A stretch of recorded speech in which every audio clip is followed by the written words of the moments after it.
Fala galera, tudo bem com vocês? Então bora lá para mais uma videoaula de ciências com a professora Raquel. Nós daremos agora continuidade à fisiologia humana, falaremos sobre o sistema digestório. Para viver, crescer e manter o nosso organismo, precisamos consumir alimentos. Mas o que acontece com os alimentos que a gente ingere?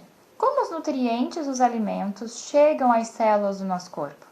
Para permanecer vivos, renovar continuamente as células, desenvolver o nosso corpo e manter as atividades vitais, necessitamos de alimentos, pois são eles que fornecem energia para o nosso corpo.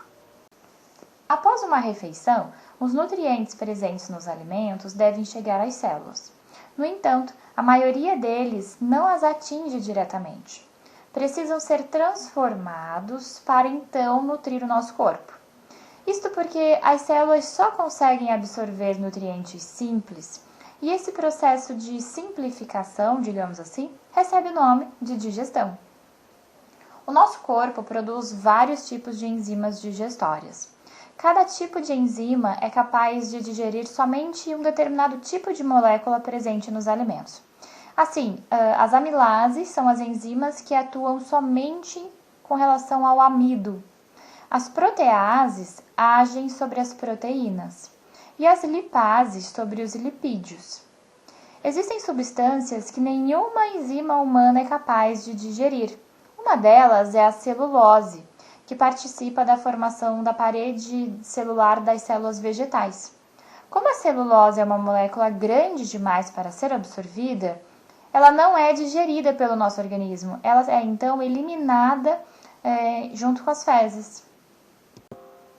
O tubo digestório é composto pelos seguintes órgãos: boca, faringe, esôfago, estômago, intestino delgado e o intestino grosso.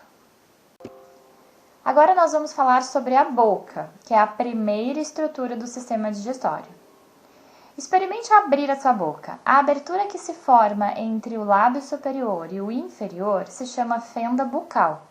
Ela serve de comunicação do tubo digestório com o meio externo. É por ela que entram os alimentos. O céu da boca, que na verdade o seu nome biológico, o seu nome correto, digamos assim, é palato duro, tá? E mais para o fundo está a campainha, que é chamada de úvula.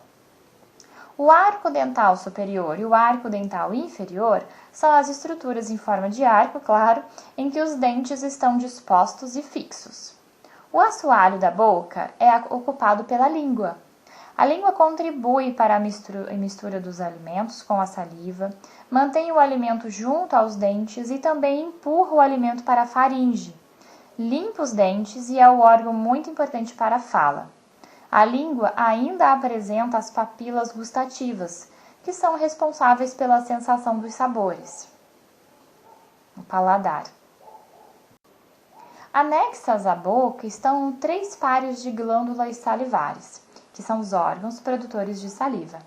A saliva é muito importante, ela contém uma enzima do tipo amilase, chamada de pitialina, que age então sobre o amido e o transforma em maltose, uma variedade de açúcar formada pela união de 2 moléculas de glicose, ou seja, já inicia o processo digestório lá na boca, ela já realiza uma quebra da molécula, lembra? A gente precisa quebrar as moléculas dos nossos alimentos, a gente precisa diminuir essas moléculas, para que elas consigam ser então absorvidas pelas nossas células. Ainda na boca, nós temos então os dentes. Eles têm a função de cortar, prender, triturar os alimentos. Em um ser humano adulto, existem 32 dentes, 16 em cada arco dental, que são distribuídos da seguinte maneira. Nós temos 4 incisivos, localizados na frente, 2 do lado esquerdo e 2 do lado direito. Tem a função de cortar os alimentos.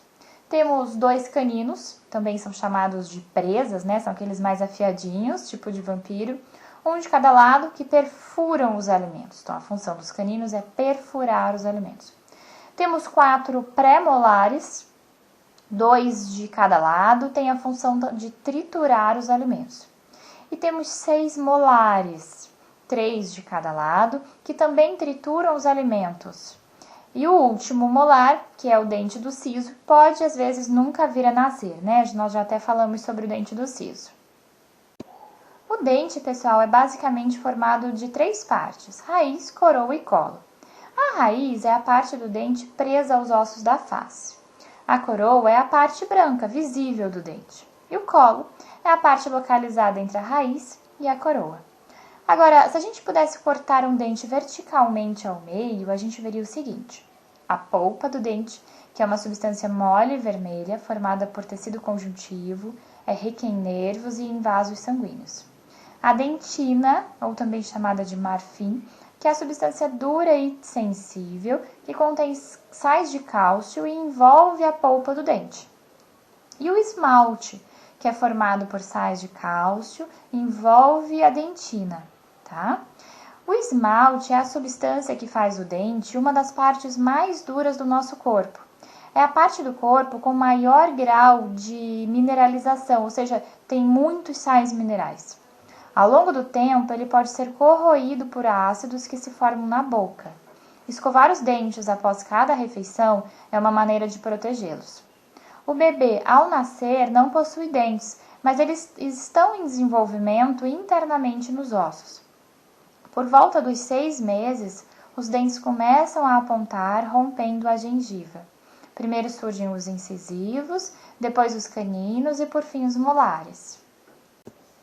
Forma-se assim, então, pessoal, a primeira dentição, ou chamada de dentição de leite, né, os dentinhos de leite. Eles estarão completos em torno dos 5 anos de idade e compreende 20 dentes, 8 incisivos, 4 caninos e 8 molares. Nas crianças não existem os pré-molares. Mas essa dentição, ela não é permanente, vocês sabem disso. Os dentes permanentes, eles vão se desenvolvendo internamente na estrutura óssea. Por volta dos 6, 7 anos, os primeiros dentes de leite começam a cair, dando lugar aos permanentes. Assim, pouco a pouco, a dentição permanente vai se formando. É importante falar também que essa dentição de leite, ela também pode ser chamada de decídua, tá? Então, o ser humano, ele apresenta 2 dentições: a decídua, que são os dentes de leite, e a dentição permanente. Agora a gente vai falar um pouquinho sobre a cárie, né? A cárie dental. A atividade fermentativa de micro-organismos decompondo os resíduos, né, os restos de alimentos que ficam entre os dentes, produz uma substância muito ácida. E em contato com o dente, essas substâncias provocam buraquinhos, provocam corrosão na superfície, causando a cárie. No início da cárie, formam-se brechas microscópicas na superfície do dente, por onde micro-organismos se infiltram e atacam a dentina. Com o tempo, essas brechas, esses buraquinhos, vão dando lugar a buracos cada vez maiores, a cavidades visíveis ao olho nu, né? Até então eles eram microscópicos, agora eles já passam a ser visíveis ao olho nu. Para evitar a cárie dental, é preciso tomar alguns cuidados básicos, né, pessoal? Escovar os dentes todos os dias, logo após as refeições. Os dentes devem ser escovados com movimentos suaves, circulares e também verticais da escova. Passar o fio dental para retirar os resíduos, né, que ficam entre os dentes e que não foram retirados com a escovação. E, claro, ir periodicamente ao dentista, fazer uma revisão, uma limpeza mais completa nos dentes, além de aplicar o flúor ou fazer algum outro tratamento que o dentista orientar. Quando tratadas logo de início, as cáries são mais fáceis de remover, tá? Agora a gente vai falar um pouquinho sobre a importância da mastigação. Observem que tudo que nós estamos falando do sistema digestório, nós ainda estamos na boca, né? A aula de hoje foi basicamente sobre a boca. A mastigação é um processo extremamente importante para a nossa saúde. E como vocês já viram, ela é o começo de todo o nosso processo digestivo. Mastigar significa triturar os alimentos com os dentes, né? E essa é uma palavra que vem do latim masticare. A mastigação é a função mais importante do sistema digestório e tem por objetivo o que nós chamamos de degradação mecânica dos alimentos, ou seja, quebrá-los, né? E é na boca que se inicia a digestão de tudo que a gente come. Quando a mastigação não ocorre de maneira correta, nós temos alguns problemas. tá? Eu vou citar cada um deles. Primeiro, o alimento chega pouco quebrado, né, pouco fracionado ao estômago, o que causa má digestão e sintomas como azia, dor e produção de gases. Uma digestão mal feita faz com que os alimentos cheguem ao intestino em moléculas grandes, dificultando a absorção dos nutrientes e servindo de alimentos para as bactérias do mal, digamos assim, que podem estar presentes no nosso intestino. Outro ponto, o cérebro não interpreta adequadamente a chegada do alimento, o que também atrapalha a digestão, pois ele é o responsável por avisar que as enzimas digestivas devem ser produzidas. Além disso, comer rápido também significa menos saciedade. Então, quem come rápido acaba comendo mais e acaba tendo até relacionado com a engordar, tá? A ingestão alimentar ela é regulada pela região do hipotálamo do cérebro, onde encontramos o centro da fome e da saciedade. Quando se mastiga bem os alimentos, a movimentação dos músculos da face, envolvidas nesse processo, gera uma resposta ao estímulo da saciedade, ou seja, a pessoa se sente saciada com uma menor quantidade de alimentos. Outra questão, como consequência da mastigação incorreta, inicia-se um processo inflamatório no estômago e no intestino delgado, que pode se expressar de várias maneiras, como azia, irritabilidade, gases, enxaqueca, refluxo, sonolência, dor de estômago, aftas, distensão abdominal. Além disso, comer rápido, estressado ou nervoso, por exemplo, aumenta a liberação de adrenalina, desviando o sangue para as extremidades do corpo e atrapalhando a digestão e, consequentemente, a absorção dos nutrientes. Você come e não absorve, ou seja, perde a ação, a função do alimento.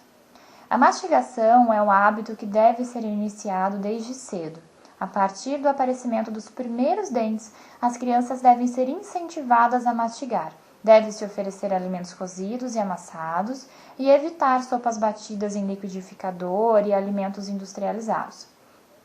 Devemos resgatar aquele hábito de sentarmos à mesa, sem pressa, e se possível, comer sem televisão, sem ler, sem discussão, e muito menos comer mexendo no computador ou no celular. Deixe para olhar o Facebook, o WhatsApp, depois que terminar a refeição. O momento da refeição, seja ela grande ou pequena, deve ser de prazer e apreciado com calma, sentindo o sabor e a textura de cada alimento. Assim, além de ficarmos mais felizes, o nosso metabolismo consegue receber tudo aquilo que precisa e com certeza funcionará melhor. E vocês? Mastigam direito? Já pararam para pensar em quantas vezes vocês mastigam o alimento antes de engolir? Bom, vou contar para vocês que o ideal é que a gente mastigue de 30 a 40 vezes cada garfada. Bom, pessoal, ficaremos por aqui. Até o próximo vídeo. Tchau!